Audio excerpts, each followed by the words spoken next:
मनुष्य का मन जब तक सीखे हुए ज्ञान से मुक्त नहीं होता है, तब तक वो उस ज्ञान को उपलब्ध नहीं हो सकेगा जो कि स्वयं में ही सोया हुआ है और जिसे बाहर से सीखने का कोई भी उपाय नहीं। मनुष्य की चेतना में, मनुष्य की आत्मा में, मनुष्य के स्वयं के जीवन के केंद्र पर कोई शक्ति सोई हुई है। वह जागे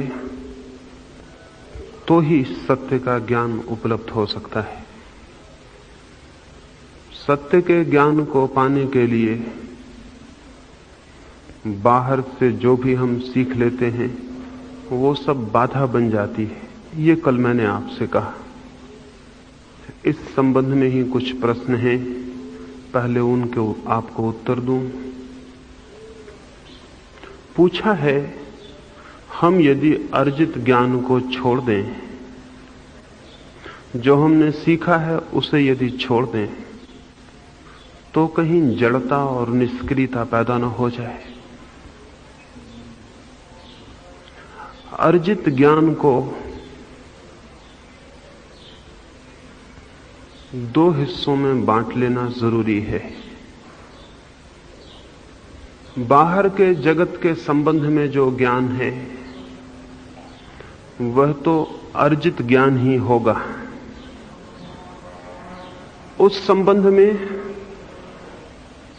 जो हम पदार्थ के बाबत जानते हैं, संसार के संबंध में जानते हैं, उसे तो बाहर से ही पाना पड़ता है।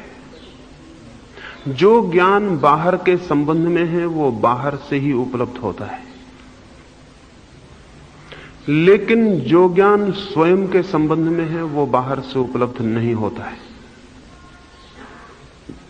आत्मज्ञान बाहर से उपलब्ध नहीं होता है। गणित को, केमिस्ट्री या फिजिक्स को या भूगोल को या भाषाओं को जो जानना चाहता है उसे तो बाहर से सीखना पड़ेगा। पराये के संबंध में बिना सीखे कोई उपाय नहीं। इसीलिए जो हम पर के संबंध में जानते हैं उसे ज्ञान कहना भी ठीक नहीं है। वो इन्फॉर्मेशन, सूचना से ज्यादा नहीं है। ज्ञान तो केवल वही है जो हम स्वयं के संबंध में जानते हैं, क्योंकि जो हमारे बाहर है उससे हम केवल परिचित हो सकते हैं, उसे जान नहीं सकते। क्योंकि जो हमारे बाहर है उसकी अंतरात्मा में हम प्रविष्ट नहीं हो सकते हैं। हम केवल उसके बाहर घूम सकते हैं और जान सकते हैं। एक्विंटेंस हो सकता है, परिचय हो सकता है, ज्ञान नहीं। विज्ञान ज्ञान नहीं है, विज्ञान केवल परिचय है। ज्ञान तो उसका हो सकता है जिसके प्राणों में हमारे प्राण प्रविष्ट हो सके, जिसे हम भीतर से जान सकें, उसे ही जान सकते हैं। यही कारण है कि विज्ञान जितना भी खोजता है उतना ही आत्मा को नहीं पाता है। विज्ञान शरीर से गहरा नहीं जा सकता, परिचय शरीर से गहरा नहीं हो सकता। लेकिन एक और रास्ता है, एक और रास्ता है, वही रास्ता धर्म है। विज्ञान पर का ज्ञान है, धर्म स्वा का। विज्ञान सीखा जा सकता है विद्यालयों में, ग्रंथों से, लेकिन धर्म नहीं सीखा जा सकता। न ग्रंथ सिखा सकते हैं, न विद्यालय सिखा सकते हैं। विज्ञान की एक ट्रेडिशन होती है, एक परंपरा होती है। अगर हम न्यूटन को, एडिशन को अलग निकाल लें तो आइंस्टीन खड़ा नहीं हो सकेगा। विज्ञान की एक सतत परंपरा है।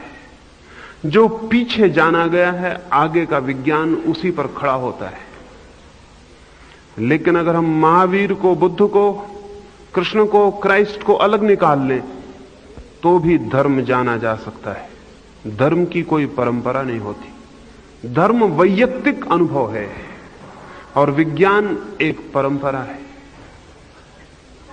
अगर दुनिया में सारे धर्म ग्रंथ नष्ट हो जाएं तो भी धर्म नष्ट नहीं होगा, लेकिन विज्ञान के ग्रंथ नष्ट हो जाएं तो विज्ञान नष्ट हो जाएगा। दुनिया के सारे धर्म ग्रंथ नष्ट हो जाएं तो भी धर्म नष्ट नहीं होगा, क्योंकि धर्म ग्रंथों में है ही नहीं। धर्म तो कोई भी व्यक्ति जब अपने भीतर जाएगा तो जान लेगा अपने स्वभाव को और पहचान लेगा धर्म को। लेकिन विज्ञान के ग्रंथ नष्ट हो जाएं तो फिर आबासा से शुरू करना पड़ेगा। महावीर या बुद्ध जहां समाप्त करते हैं, धर्म का अनुभव वहां से शुरू नहीं होता। आइंस्टीन जहां समाप्त करता है, उसके बाद के आने वाला विचारक आइंस्टीन के बाद से शुरू करेगा। लेकिन धर्म का अनुभव तो प्रत्येक को प्रारंभ से ही शुरू करना पड़ता है। किसी के कंधे पर खड़े होने का कोई उपाय नहीं। धर्म की कोई परंपरा नहीं होती, लेकिन हमने धर्म की परंपरा बना ली। और धर्म की कोई शिक्षा नहीं होती, लेकिन हम धर्म की शिक्षा देते हैं। और इसी वजह से धर्म विनष्ट हो गया, विलीन हो गया। हमारे प्राणों से उसका संबंध शिथिल हो गया है। हम धर्म को विज्ञान के ढंग पर समझाना और सिखाना चाहते हैं, यह संभव नहीं। ये मैंने कल आपसे कहा कि धर्म के संबंध में जो हमने अर्जित ज्ञान है उसे छोड़ देना होगा। छोड़ देने का क्या अर्थ है? छोड़ देने का क्या अर्थ है? छोड़ देने का अर्थ यह नहीं है कि आप उसे भूल जाएंगे जो आपने जान लिया है। जो आपने जान लिया उसे भूलने का कोई उपाय नहीं। छोड़ देने का केवल इतना ही अर्थ है कि जो आप जान रहे हैं धर्म के संबंध में, अगर आपको पता चल जाए ये मेरा ज्ञान नहीं है, तो आपके ऊपर उसकी पकड़ समाप्त हो जाएगी। अगर आपको यह प्रतीत हो जाए ये सीखा हुआ ज्ञान ज्ञान नहीं है, अगर आपको यह ख्याल में आ जाए ये मेरा ज्ञान नहीं है, तो आपके ऊपर जो उसकी जकड़ और बंधन है वो विलीन हो जाएगा। ज्ञान की कोई जंजीरें नहीं होती। हम मान लेते हैं, हमारी मान्यता में ही जंजीर होती है। एक आदमी 2 और 2 5 समझता हो, फिर उसे कोई बताए कि 2 और 2 4 होते हैं, तो क्या वो पूछेगा कि मैं 2 और 2 5 अब तक जानता रहा, उसे कैसे छोड़ूं? नहीं, उसे ये समझ में आ जाए कि 2 और 2 4 होते हैं, तो 2 और 2 5 होते थे, ये अपने आप छूट गया, इसे छोड़ना नहीं पड़ेगा। ज्ञान की कोई जंजीरें नहीं होती कि उन्हें तोड़ना पड़े, वह हमारी मान्यता में और हमारे विश्वास में होती है। लेकिन हजारों वर्षों से हमको विश्वास करना सिखाया गया है।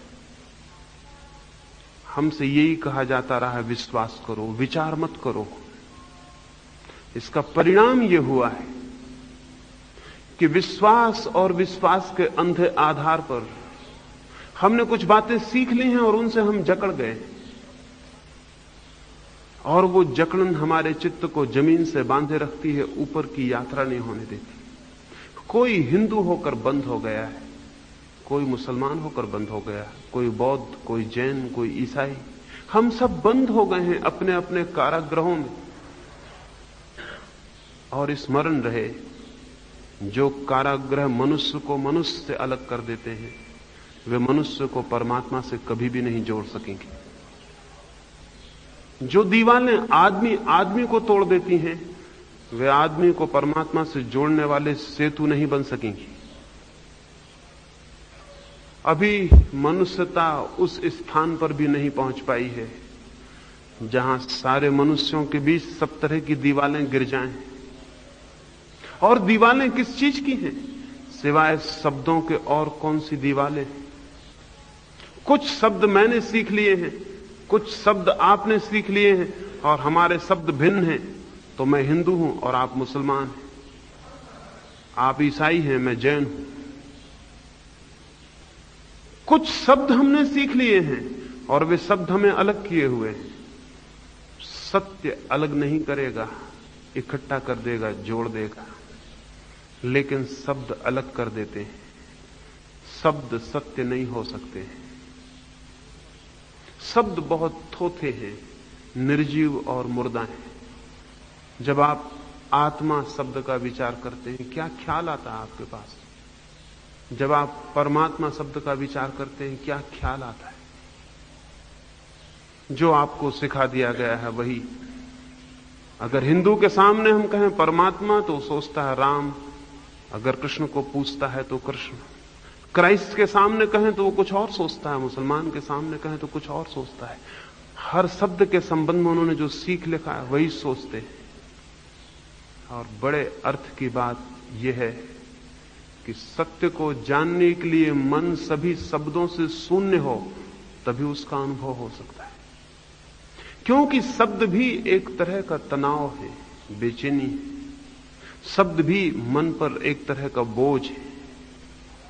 जब सब भांति शब्दों से मन शून्य होता है, तो वैसा ही हो जाता है जैसे झील लहरों से शून्य हो गई हो।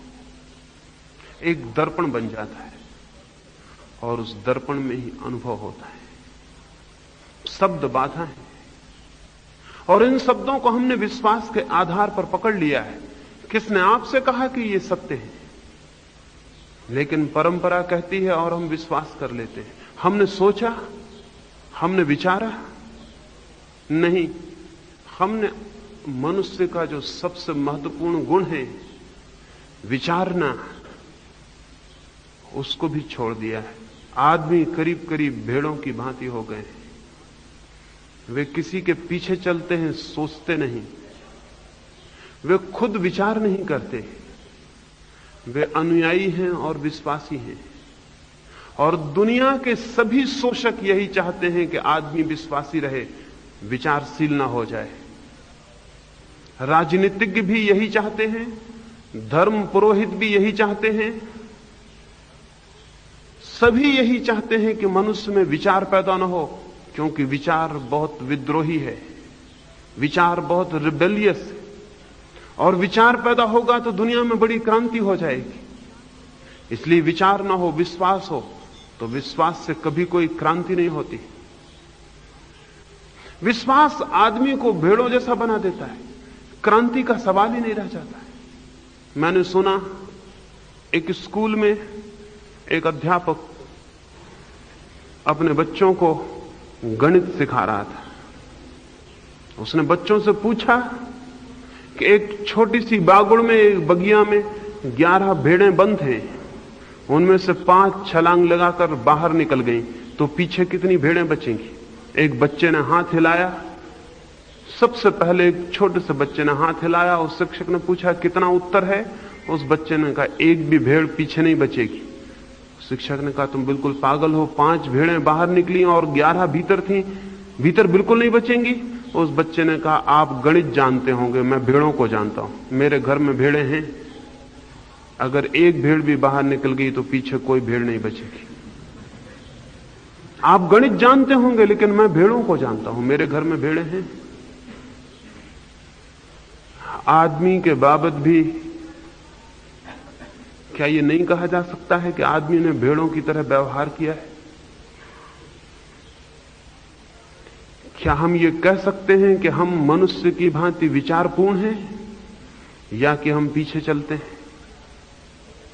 जो भी पीछे चलता है वो अपनी मनुष्यता खो देता है।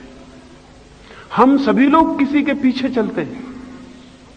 हम में से किसी ने भी इतना आत्म गौरव नहीं समझा है कि वो खुद अपने पैरों पर खड़ा हो और चले, सोचे और चले। नहीं, हम बिना सोचे चलते हैं। आप सोचकर हिंदू हैं, आप सोचकर मुसलमान हैं, आप सोचकर जैन हैं, ईसाई हैं, क्या हैं? बिना सोचे हैं, विश्वास से हैं, विचार से नहीं।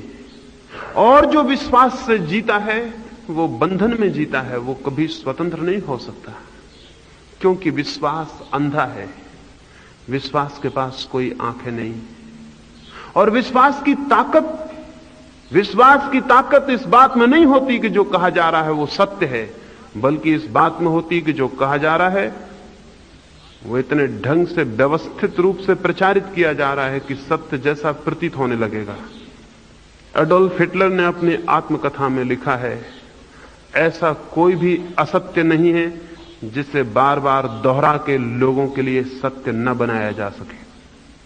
ऐसा कोई भी असत्य नहीं है जिसे बार बार दोहरा के लोगों के लिए सत्य न बनाया जा सके। हिटलर ने लिखा है कि मैंने अपने जीवन में यही जाना, जो असत्य बार बार प्रचारित किया जाता है वो सत्य प्रतीत होने लगता है। बार बार प्रचारित करने से कोई भी बात सत्य प्रतीत होने लगती है। मनुष्य के मन में बार बार दोहराने से कंडीशनिंग पैदा होती, संस्कार पैदा होते हैं और कोई भी बात सत्य मालूम होने लगती है। अगर हम एक मंदिर में रोज पूजा करते हैं और बचपन से हमें यह कहा गया है कि यह पूजा भगवान की पूजा है, तो हमें कभी यह ख्याल भी नहीं उठता कि हम जो पूजा कर रहे हैं वो सच में भगवान की पूजा है या कि हम अपनी ही बनाई हुई किसी मूर्ति को पूज रहे हैं। लेकिन हमें बार बार अगर कहा गया है तो वो हमें सत्य प्रतीत होने लगता है। अब तक ऐसी कोई भी बात नहीं है जो मनुष्य के किसी भी हिस्से को बार बार दोहरा के सत्य न बनाई जा सके। हमारे आधार क्या हैं विश्वास के, सिवाय इसके कि बचपन से कुछ बातें दोहरा दी जाती हैं? और क्या आधार है? जो बच्चा आपके घर में पैदा हुआ है, अगर आप मुसलमान हैं, उस बच्चे को बचपन से ही जैन के घर में रख दें, जवान होकर वो मुसलमान नहीं होगा, जैन होगा। क्यों? वो जैन घर में जो बातें बचपन से सुनेगा उनको दोहराना खुद भी सीख लेगा, वे उसके मन में बैठ जाएंगी। पावलोव नाम का एक बहुत बड़ा वैज्ञानिक कुछ प्रयोग करता था। वो एक कुत्ते को भोजन कराता था। भोजन लाते ही कुत्ते की जीभ से पानी टपकने लगता था। स्वाभाविक है। पावलोव रोटी देता, साथ में घंटी भी बजाता। 15 दिन बाद उसने रोटी तो नहीं दी, सिर्फ घंटी बजाई, कुत्ते के मुंह से पानी टपकने लगा। घंटी सुन के पानी का टपकना बिल्कुल अस्वाभाविक है, इससे कोई संबंध नहीं है। घंटी बजाने से कुत्ते के मुंह के लार के टपकने का क्या संबंध है? कोई भी संबंध नहीं है। लेकिन 15 दिन के प्रचार से संबंध हो गया। 15 दिन रोटी के साथ घंटी बजती थी, एसोसिएशन हो गया। रोटी और घंटी में संबंध हो गया। घंटी बजती तो कुत्ते को लगता है रोटी आने वाली है। आज रोटी तो नहीं आई, सिर्फ घंटी बजी, लार टपकने लगी। ये प्रचारित सत्य हो गया। रोटी से लार का टपकना तो स्वाभाविक था, लेकिन घंटी से लार का टपकना प्रचारित सत्य हो गया। प्रचार किया गया, 15 दिन तक कुत्ता राजी हो गया। हम सारे लोग भी इसी तरह के प्रचारित सत्यों के भीतर जीते हैं। हमसे कहा जाता है ये मूर्ति भगवान की, तो हमारे हाथ जुड़ने लगते हैं। दूसरे को, हमारे पड़ोसी को कहा जाता है ये मूर्ति भगवान की नहीं है, उसके हाथ नहीं जुड़ते। मूर्ति वही है, एक हाथ जोड़ता है, एक हाथ नहीं जोड़ता। क्यों? क्या फर्क है?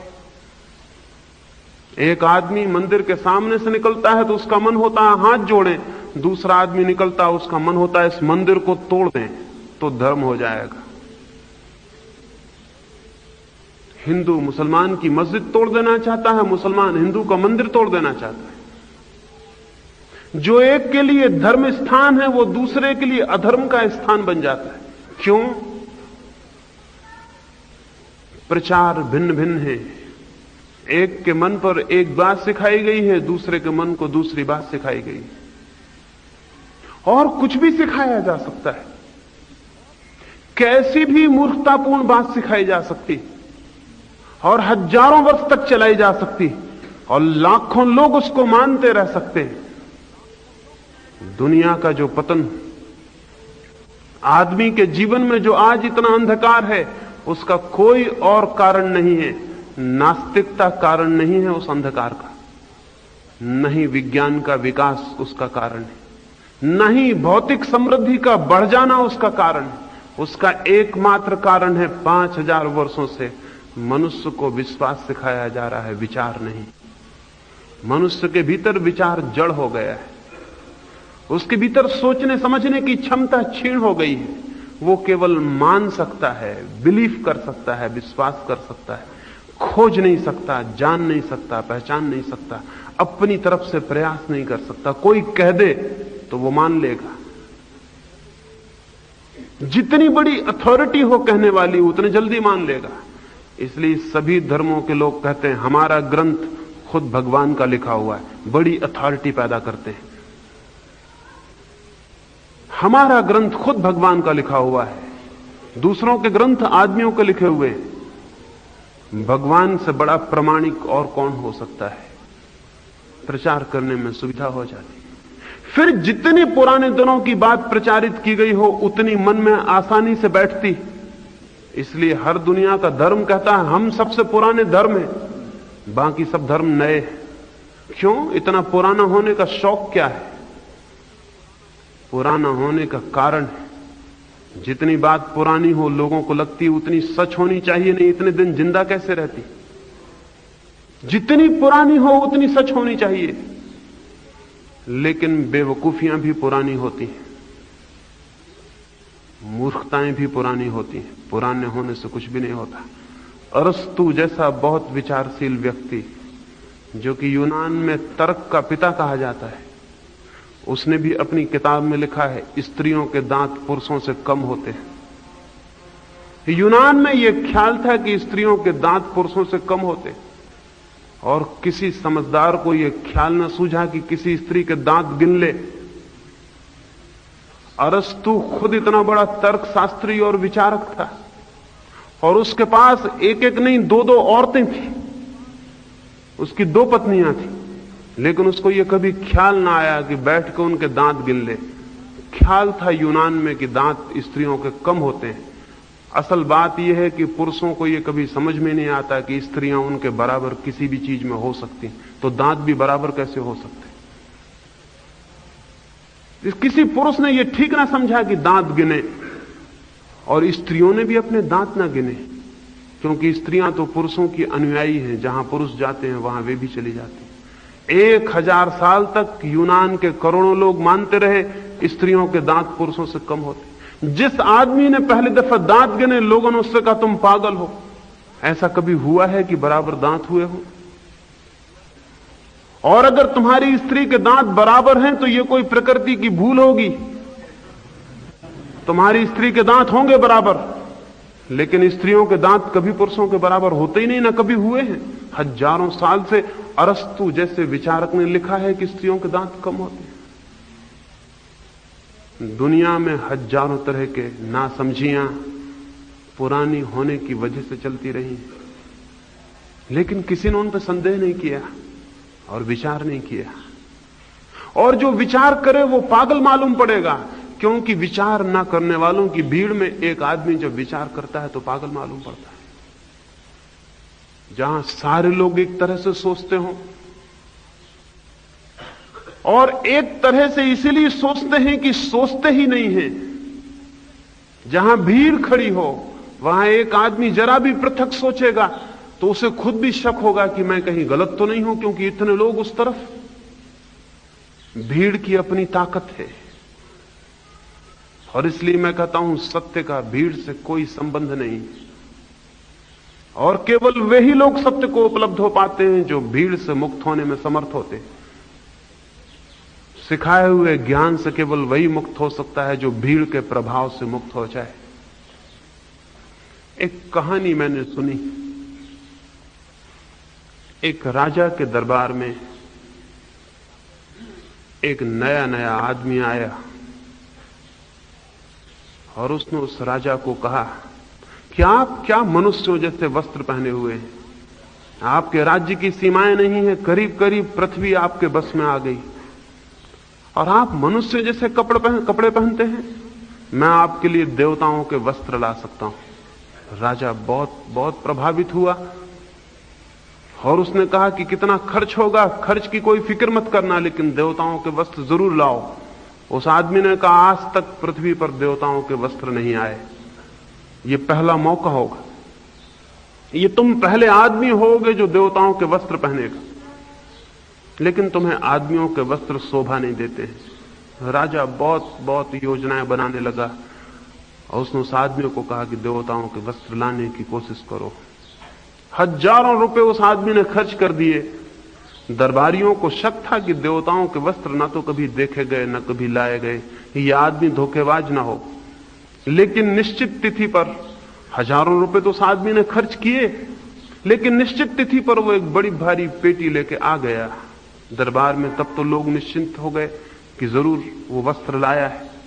उसने आके दरबार में पेटी रखी और उसने राजा से कहा, मैं पेटी खोलता हूं, आप एक एक वस्त्र अलग करते जाएं, मैं एक एक वस्त्र आपको निकाल के देता जाऊंगा, लेकिन एक शर्त है। देवताओं ने मुझसे चलते वक्त कहा कि ये वस्त्र केवल उसी को दिखाई पड़ेंगे जो अपने ही पिता से पैदा हुआ हो, ये वस्त्र सभी को दिखाई नहीं पड़ेंगे। तो यहां जो लोग अपने ही पिता से पैदा हुए हैं दरबार में, उनको ही वस्त्र दिखाई पड़ेंगे। जिनके पिता संदिग्ध हैं उन्हें वस्त्र दिखाई नहीं पड़ेंगे। राजा ने अपना कोट निकाला, उसने पेटी में से खाली हाथ बाहर ला के राजा से कहा, ये लो कोट, देवताओं का कोट पहनो। राजा को उसमें कुछ भी दिखाई तो नहीं पड़ा, लेकिन कोट के पीछे अपने पिता को खोना उचित न था। उसने जल्दी से वो कोट पहन लिया जो कि था ही नहीं, और एक एक वस्त्र राजा के वो उतरवाता गया। अब राजा ये भी कहने में मुश्किल पड़ गया कि मैं नग्न हुआ जा रहा हूं, और दरबारी भी ताली पीटने लगे और कहने लगे, कितने सुंदर वस्त्र हैं, ऐसे वस्त्र तो कभी देखे नहीं। और सभी दरबारी एक दूसरे से आगे बढ़ के प्रशंसा करने लगे, क्योंकि कौन अपने पिता को संदिग्ध करवाए। सब देख रहे थे राजा नंगा हुआ जा रहा है। आखिर राजा नंगा हो गया, उसके सारे वस्त्र निकलवा दिए गए और देवताओं के वस्त्र पहना दिए गए। राजा देख रहा है कि मैं नंगा हूं, लेकिन सारे दरबारी तालियां पीट रहे हैं और कह रहे हैं कि वस्त्र बहुत सुंदर है। तो राजा ने सोचा, हो सकता है मेरे पिता न रहे हों, और क्या कारण हो सकता है, क्योंकि इतने लोग जब कहते हैं तो ठीक ही कहते होंगे, इतने लोग गलत कहेंगे क्या। फिर उस आदमी ने कहा कि ये वस्त्र पहली दफे पृथ्वी पर उतरे हैं, राजधानी के लोग देखने को उत्सुक होंगे तो जुलूस निकाला जाए। और राजा डरा, लेकिन उसने सोचा कि होंगे 10-5 ही लोग तो होंगे राजधानी में जिनके पिता संदिग्ध होंगे, उनको शायद मैं नंगा दिखाई पड़ूं, बाकी सारे लोगों को तो वस्त्र दिखाई ही पड़ेंगे। अब जो कुछ होगा होगा। इंकार करना ठीक ना था, क्योंकि इंकार का मतलब कि राजा को शक है कि वस्त्र नहीं। दरबारियों ने भी कहा कि तो बिल्कुल ठीक है। सारे गांव में खबर फैल गई कि राजा ऐसे वस्त्र पहन के निकलने वाला है जो केवल उनको ही दिखाई पड़ेंगे जिनके पिता सच्चे रहे हो। जुलूस निकला और सारे गांव में तालियां बजने लगी। लाखों लोग सड़कों के किनारे खड़े होकर कहने लगे, कितने वस्त्र सुंदर हैं, ऐसे वस्त्र तो ना कभी देखे ना कभी सुने। राजा नंगा था, सारा गांव नंगा देख रहा था, लेकिन कौन कहे। एक छोटे से बच्चे ने हिम्मत की और उसने बीच सड़क पर राजा को रोक के कहा कि कौन कहता है कि वस्त्र हैं, आप बिल्कुल नंगे मालूम हो रहे हैं। गांव के बूढ़ों ने कहा, तुम बच्चे हो, तुम अभी जानते नहीं, तुम्हें पता नहीं कि तुम क्या कह रहे हो, इससे तुम्हारे पिता संदिग्ध हो गए। और फिर तुम बच्चे हो, हम अनुभवी हैं, हम बूढ़े हैं, हम जानते हैं। उस बच्चे को रास्ते के किनारे से हटा लिया गया। एक ही बच्चे ने हिम्मत की, किसी बूढ़े ने तो कोई हिम्मत नहीं की, क्योंकि बूढ़े सब समझदार थे। उन सब ने वस्त्रों की तारीफ की और प्रशंसा की। सारे गांव में नंगा राजा होकर वापस लौट आया महल में। हर आदमी यही सोचता रहा कि मैं ही गड़बड़ हो सकता हूं, पूरा नगर कैसे गड़बड़ होगा। और किसी आदमी ने किसी दूसरे से ना कहा, क्योंकि दूसरे से कहने से बड़ी मुसीबत हो सकती थी। हमारे विश्वास इससे ज्यादा भिन्न नहीं है। हम उन्हें केवल इसलिए पकड़े रहते हैं कि और सारे लोग भी पकड़े हुए हैं। भीड़ चूंकि उन्हें पकड़े हुए है, इसलिए साहस हम में नहीं होता कि हम उन्हें छोड़ दें। और जब हमें मिट्टी की एक मूर्ति के सामने खड़े करके कहा जाता है कि ये भगवान है, तो हमें दिखाई तो पड़ती है मिट्टी की मूर्ति, राजा तो नंगा दिखाई पड़ता है। लेकिन जब सारे लोग कहते हैं कि ये भगवान है और राजा वस्त्र पहने हुए है, तो हम भी हाथ जोड़ते हैं और नमस्कार करते हैं और कहते हैं भगवान है। जो आदमी भीड़ के इस सम्मोहन में, ये जो भीड़ की हिप्नोसिस है, ये जो भीड़ का प्रभाव है, इसमें बह जाता है, वो आदमी कभी सत्य को नहीं खोज पाता है। उसका चित्त कभी इतना साहस नहीं जुटा पाता कि चीजें जैसी हैं उनको वैसा देख सके, चीजें जैसी हैं वैसा उनको देख सके, तथ्य जैसे हैं उनको वैसा देख सके, नग्न और सीधा नहीं। भीड़ का सम्मोहन बहुत गहरा है। और इसीलिए जब भीड़ मजबूत होती है तो व्यक्ति खो जाता है। दंगे फसाद में अगर 1000-2000 आदमी एक मकान में आग लगा रहे हैं तो आप भी सम्मिलित हो जाते। हो सकता था अकेले में आपसे कोई कहता कि इस मकान में आग लगा दो, तो आप कहते ये तो बड़ा बुरा काम है। लेकिन जब 2000 लोग मकान में आग लगा रहे थे तो आप भी सम्मिलित हो गए, क्योंकि 2000 लोगों का सम्मोहन यह कहता है कि आप गलत होगे, 2000 लोग थोड़ी गलत हो सकते हैं।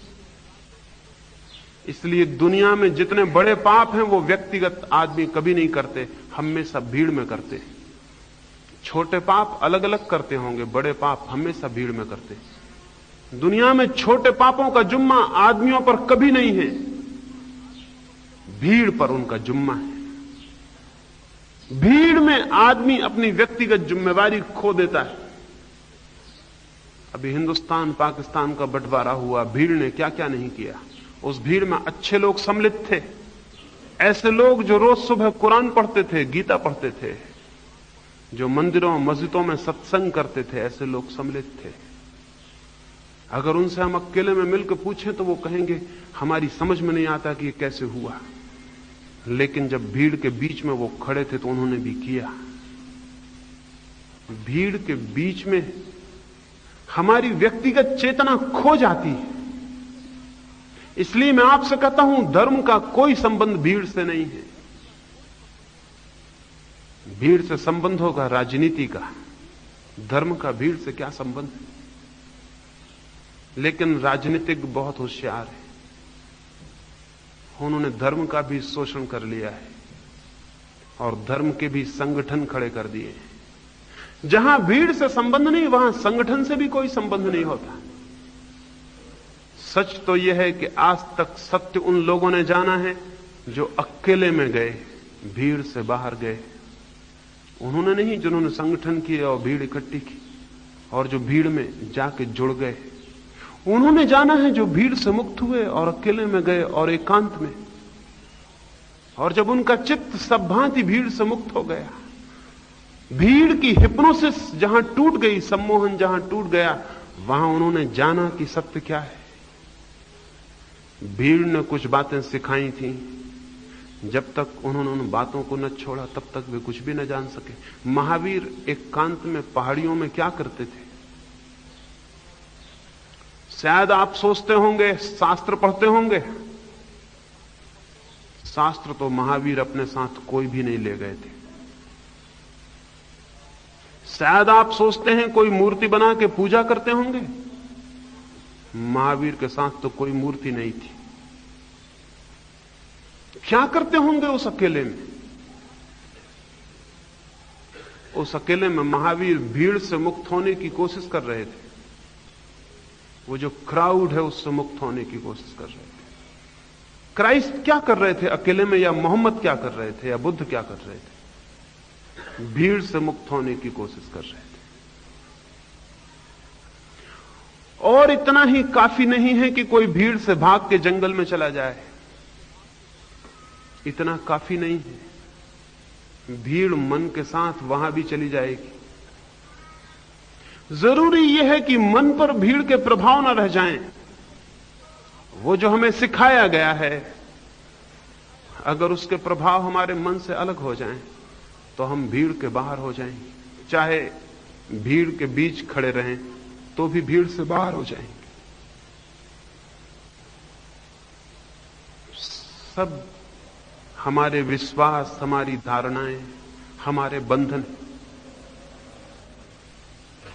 पूछा है अगर इनको हम छोड़ दें तो निष्क्रिय हो जाएंगे। हम बड़े अजीब लोग हैं। हम बिना छोड़े पूछना शुरू कर देते हैं कि छोड़ देंगे तो निष्क्रिय हो जाएंगे। जिसने छोड़ा है आज तक उसे निष्क्रिय देखा गया है? महावीर निष्क्रिय थे, बुद्ध निष्क्रिय थे। उनसे ज्यादा क्रियाशील और कौन होगा? बुद्ध मरने का सूचना कर चुके थे कि आज मैं मर जाऊंगा, और उन्होंने अपने भिक्षुओं से पूछा कि तुम्हें कुछ पूछना हो, अंतिम बात तो पूछ लो, मेरी आखिरी घड़ी आ गई और मैं विदा हो जाऊं। उन भिक्षुओं ने, उनकी आंखों में आंसू थे और उनसे कुछ भी पूछते न बन सका, और बुद्ध एक वृक्ष की ओट में चले गए और आंख बंद करके बैठ गए ताकि वो भीतर डूब सकें और शांति से विलीन हो जाएं। और तभी एक आदमी गांव से भागा हुआ पहुंचा और उसने कहा कि मुझे कुछ पूछना है बुद्ध से। तो भिक्षुओं ने कहा अब तो वो विदा भी ले चुके, अब तो वे आंखें भी बंद कर चुके और वे पूछ भी चुके कि तुम्हें कुछ पूछना तो नहीं है, तो हम तो इंकार कर दिए, अब असंभव है। लेकिन वो आदमी चिल्लाया, अगर ये अब असंभव है तो फिर कब संभव होगा? वो तो विलीन हो जाएंगे, फिर मैं किससे पूछूंगा? तो बुद्ध ने आंख खोल दी और कहा उस आदमी को वापस मत लौटाओ, कहीं मेरे ऊपर ये जुर्म ना लगे बाद में कि मैं जिंदा था और मेरे द्वार से कोई प्यासा लौट गया। उस आदमी को ले आओ। ये आदमी निष्क्रिय है। महावीर भाग रहे हैं नंगे और पैदल गांव गांव गांव गांव। किस लिए दौड़ रहे हैं? कोई इलेक्शन जीतना है? किस लिए भाग रहे हैं? कोई धन इकट्ठा करना है? किस लिए दौड़ रहे हैं? कुछ भीतर पाया है जिसे बांटना है। वो भीतर कोई झरना है जो बढ़ जाना चाहता है। कोई सुगंध है फूल के भीतर, जो फूल खिल जाता है सुगंध बढ़ जाती। निष्क्रिय कौन कहेगा? क्राइस्ट को सूली पर लटका दिया और कहा कि तुम्हें कुछ अंतिम बात कहनी हो तो कहो। तो क्राइस्ट ने कहा, हे परमात्मा, इन सबको माफ कर देना, क्योंकि ये नहीं जानते कि ये क्या कर रहे हैं। तभी और तभी उनके शिष्यों ने समझा कि ये वही आदमी है जिसने कहा था जो बाएं गाल पर चांटा मारे तो तुम दायां उसके सामने कर देना। इसने कहा ही नहीं था, यह आदमी कर भी रहा है। जो लोग इसे सूली पर चढ़ा रहे हैं उनके लिए भगवान से प्रार्थना कर रहा है, इन्हें माफ कर देना। ये नहीं जानते ये क्या कर रहे हैं। मरने की आखिरी घड़ी में भी ये आदमी निष्क्रिय है, कौन कहेगा? सुकरात को जहर दिया जा रहा था। जो आदमी हाथ में प्याला लेके जहर का देने गया उसका हाथ कप रहा था, स्वाभाविक था सुकरात जैसे प्यारे आदमी को जहर देना। लेकिन जल्लाद के ऊपर जिम्मेवारी थी, नौकरी थी। उसका मन तो दुखी हो रहा था लेकिन उसका हाथ कप रहा था। जहर की प्याली कपती थी। सुकरात ने उससे क्या कहा कि मेरे मित्र, हाथ क्यों कपता है तुम्हारा? हाथ नहीं कपना चाहिए। जो भी हम काम करें उसमें हाथ नहीं कपना चाहिए। वो बोला, मेरा हृदय दुखी है, मैं तुम्हारी मृत्यु का कारण बन रहा हूं। सुकरात ने कहा, तुम पागल हो, तुम्हें यह पता ही नहीं है कि सुकरात मरेगा नहीं, इसलिए बेफिक्र हो जाओ। सुकरात मरेगा नहीं, और तुम्हारे जहर से जो मर जाएगा वो सुकरात नहीं है। तुम बेफिक्र हो जाओ, हाथ को मत कपाओ, हाथ को निष्कंप हो जाने दो, दुखी भी मत हो, आंखों के आंसू पहुंच लो। यह आदमी जो खुद के मरते वक्त जहर का प्याला पी गया, उसके मित्र इकट्ठे थे। सुकरात ने कहा कुछ पूछना हो तो पूछ लो। वे बोले कि हम क्या पूछें, आप जहर पी लिए हैं। सुकरात ने कहा थोड़ा वक्त लग जाएगा, अभी मेरे पैर ठंडे होने शुरू हो गए हैं, फिर और ऊपर के पैर ठंडे हो जाएंगे, फिर हाथ ठंडे हो जाएंगे, लेकिन अभी थोड़ी देर में बोल सकूंगा, तो जब तक मैं बोल सकूं, अगर मुझसे कुछ तुम्हारा हित हो सकता हो तो हो लेने दो। अभी थोड़ी देर है मेरे मरने में, अभी ये शरीर मरेगा, इसमें थोड़ा समय लगेगा, तो जब तक मैं हूं तब तक कुछ करूं। इस आदमी को कौन निष्क्रिय कहेगा? आज तक कौन निष्क्रिय हुआ है? सत्य से बड़ी और कोई सक्रियता नहीं। और जो सक्रियता शांति से पैदा होती है, वही सक्रियता शुभ है। जो अशांति से पैदा होती है वो अशुभ है। हम सारे लोग सक्रिय हैं, लेकिन चित्त अशांत है। अशांति से जो सक्रियता पैदा होगी वो खतरनाक है। उससे दुनिया में दुख बढ़ेगा, पीड़ा बढ़ेगी, हिंसा बढ़ेगी। शांति से जो सक्रियता आती है, उसी से जीवन में शुभ का जन्म होता है, मंगल का जन्म होता है। लेकिन हम किए बिना पूछते हैं क्या होगा। हम पूछते हैं कि अगर हमने सारा सीखा हुआ ज्ञान छोड़ दिया तो हम निष्क्रिय हो जाएंगे। थोड़ा छोड़ के देखें, क्योंकि किसी आदमी को हम तैरने के लिए सिखाने को कहें, वो कहे मैं तो पानी में गिरूंगा तो डूब जाऊंगा। क्योंकि पानी में कोई भी गिरता है तो डूब जाता है। तब भी हम उसे कहेंगे थोड़ा तैर के देखें। तैरने वाला नहीं डूबता है, लेकिन वो कहेगा जब तक मैं तैरना ना सीख लूं तब तक मैं पानी में उतरूंगा नहीं। तो बिना पानी में उतरे कोई तैरना कभी सीख नहीं सकता। और जिसने तैरना नहीं जानता वो कहे कि जब तक मैं सीख ना लूं तब तक मैं उतरूंगा नहीं, क्योंकि पानी में जो उतरता है डूब जाता है। फिर तो बड़ी कठिनाई हो गई। पहले कदम तो बिना तैरना सीखे पानी में रखने पड़ेंगे, तो ही तैरना सीखा जा सकता है। अधिक लोग इसी भय से कि कहीं डूब ना जाएं, तैरने के सुख से ही वंचित रह जाते हैं। और क्या आपको पता है, जो बीच मझधार में डूबता है वो उस आदमी से बेहतर है जो किनारे पर बैठा हुआ बचा रह जाता है। क्योंकि बीच मझधार में डूबने वाला भी कहीं पहुंचता है, कम से कम साहस तो किया। लेकिन जो किनारे पर ही बैठा रह जाता है वो तो कहीं भी नहीं पहुंचता। कबीर ने कहा है, मैं बौरी खोजन गई रहे किनारे बैठ।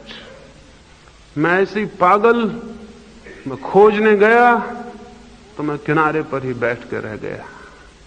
और पाया तो उन्होंने जो पानी में गहरे बैठ गए, जो पानी में गहरे डूब गए। साहस तो करना होगा। और कुछ बातें हैं जो प्रयोग करके ही जानी जा सकती। लोगों का यही ख्याल है हम शांत हो जाएंगे तो निष्क्रिय हो जाएंगे, क्योंकि हमारी सारी क्रियाशीलता अशांति से निकलती है।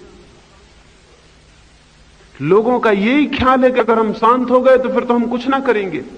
लेकिन मैं आपको कहता हूं, संसार में जिन्होंने भी कुछ किया है वे शांत लोग थे। और अशांत लोग अगर निष्क्रिय ही होते तो बहुत अच्छा था। वे कुछ ना करते तो दुनिया जैसी है उससे बेहतर होती। नादिर शाह हिंदुस्तान की तरफ आता था, तो उसने एक ज्योतिषी को पूछा, एक गांव में वो बहुत सोता था, 12-12, 14-14 घंटे सोया रहता था। उसने एक ज्योतिषी को पूछा कि मैं सुनता हूं लोग कहते हैं बहुत सोना बुरा है, मैं बहुत सोता हूं, क्या यह बुरी बात है? उस ज्योतिषी ने कहा, आप 24 घंटे सो रहे हैं और भी अच्छा। उसने पूछा क्यों? तो उस ज्योतिषी ने कहा, कुछ लोग हैं जिनका जागना अच्छा होता है, कुछ लोग हैं जिनका सोना अच्छा होता है। आप जैसे आदमी सोए रहें तो बहुत अच्छा, कम से कम दुनिया में उपद्रव कम होंगे। तो जोशी ने कहा गलत है ये बात कि सभी का ज्यादा सोना बुरा होता है। अच्छे आदमी का जागना अच्छा होता है, बुरे आदमी का सोना अच्छा होता है। अशांत आदमी निष्क्रिय हो जाए तो अच्छा है, उसकी निष्क्रियता शुभ है। अशांत आदमी की सक्रियता खतरनाक है, वो पागल आदमी की सक्रियता है। वो जो भी करेगा उससे खतरा बढ़ेगा दुनिया को, उसका हर किया हुआ उपद्रव बन जाएगा। लेकिन अशांत आदमी बहुत डरता है कि कहीं मैं निष्क्रिय ना हो जाऊं, जबकि अशांत आदमी निष्क्रिय हो जाए तो दुनिया अच्छी हो जाए। ये जितना हम उपद्रव देख रहे हैं, दुनिया में आए दिन युद्ध देख रहे हैं, ये किन की कृपा है? ये अशांत और सक्रिय लोगों की कृपा है। जितना अशांत आदमी हो और जितना सक्रिय हो, उतना बड़ा पॉलिटिशियन हो जाता हो, उतना बड़ा राजनीतिज्ञ हो जाता है। अशांति और सक्रियता मिल जाए तो आप राजनीतिज्ञ हो ही जाएंगे, बचना मुश्किल है। क्योंकि अशांत आदमी की सक्रियता के लिए सबसे बड़ा द्वार राजनीति का है। फिर वो चढ़ता जाता है, जितना सक्रिय होता है और जितना अशांत होता है उतना ऊपर चढ़ता जाता है। वो राष्ट्रपति बन जाता है, प्रधानमंत्री बन जाता है और न मालूम क्या क्या बन जाता है। फिर उसके हाथ में ताकत होती है और सक्रियता होती है और चित्त अशांत होता है। फिर वो युद्ध में घसीटता है मुल्कों को, फिर पाकिस्तान का नाम लेता है, हिंदुस्तान का नाम लेता है, चीन का। ये सब बहाने हैं। दुनिया में हर मुल्क में पागल हैं और सब पागल राजनीतिक हो गए। फिर वो बहाने कुछ भी लें, इससे कोई फर्क नहीं पड़ता। उनका चित्त अशांत है और बड़ा सक्रिय है, एक्टिविटी ज्यादा है और चित्त बिल्कुल शांत नहीं है। तो क्या करेंगे वो जो भी करेंगे उससे खतरा बढ़ेगा। दुनिया को 2 युद्धों में खींच चुके हैं, तीसरे युद्ध में खींचने की तैयारी। क्या आपको पता है 5000 साल में 15,000 युद्ध में खींचा है राजनीतिज्ञों ने दुनिया को। 15,000 युद्ध। कल्पना से भी मन घबराता है।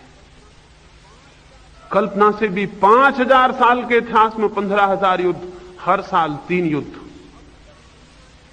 अब तक दुनिया के पूरे इतिहास में केवल 300 वर्ष का वक्त है जब युद्ध नहीं हुए। बाकी वक्त युद्ध चलता ही रहा कहीं ना कहीं। 300 वर्ष इकट्ठा नहीं, कभी 1 दिन, कभी 2 दिन, कभी 4 दिन युद्ध बंद रहा, नहीं तो युद्ध चल ही रहा है जमीन के किसी न किसी कोने पर। ऐसा केवल 300 वर्ष के टुकड़े हैं, छोटे छोटे, जोड़ने से 300 वर्ष बन जाते। 5000 वर्ष में 4000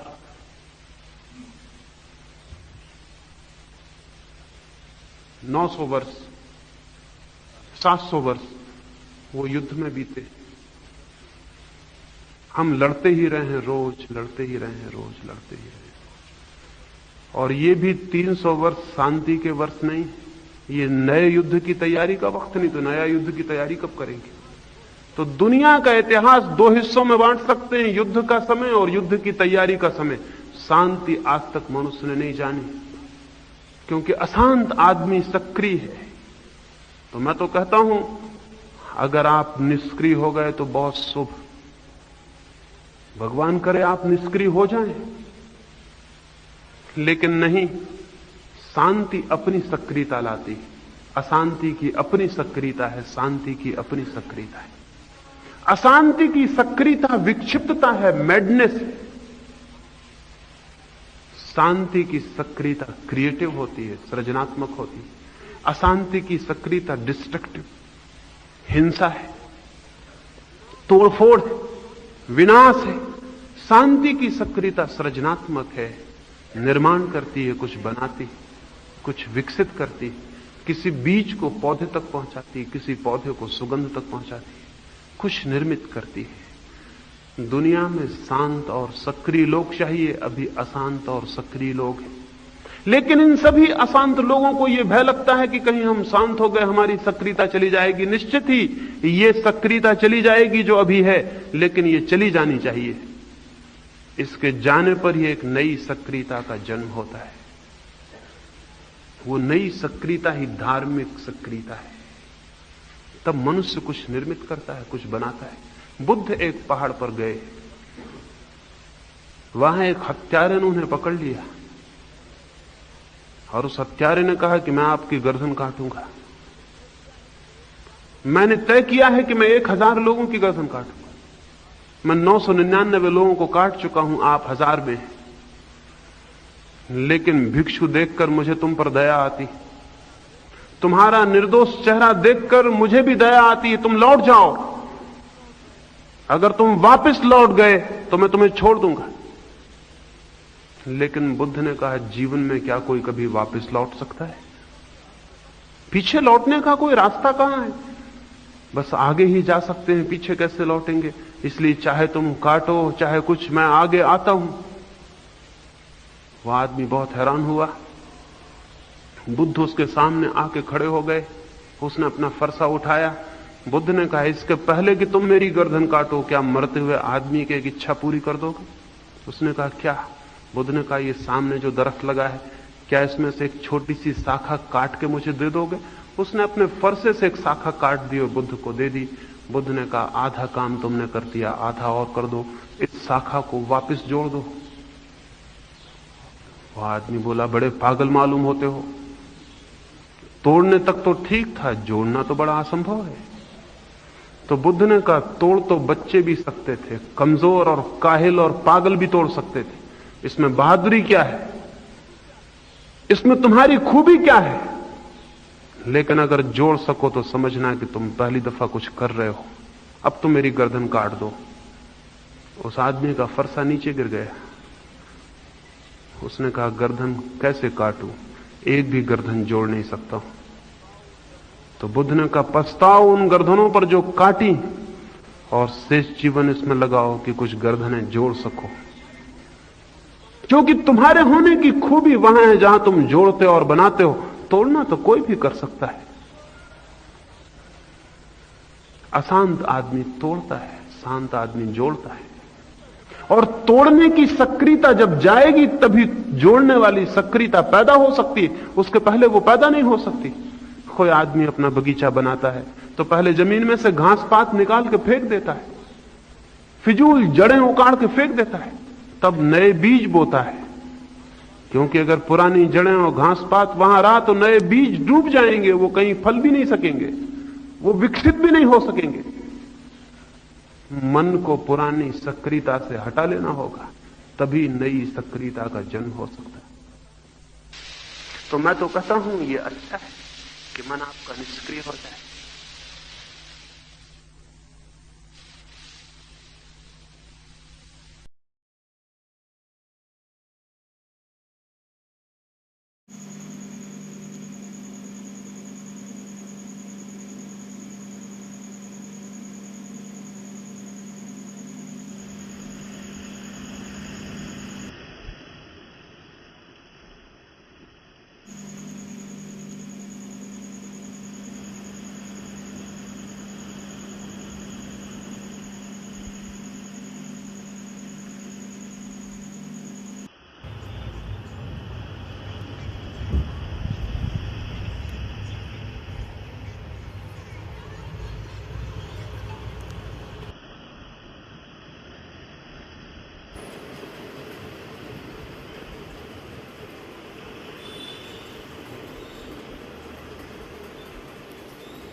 यदि चमत्कार देखना है